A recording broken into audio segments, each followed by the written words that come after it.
علم کی عظمت۔ ایک لڑکا سگنل پر غبارے لے کر کھڑا تھا۔ میں نے گاڑی سگنل کے پاس روکی تو وہ قریب آ کر کھڑا ہوا۔ غبارے لے لو صاحب، اس نے لجاجت سے کہا۔ میں نے کہا، اس عمر میں تم غبارے بیچتے ہو؟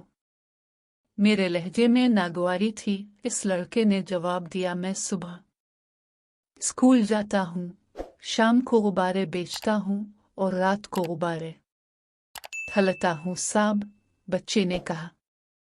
میں نے حیرت سے اس کی طرف دیکھا۔ اس کی عمر 10 سال رہی ہوگی۔ میں نے سارے غبارے خرید لیے۔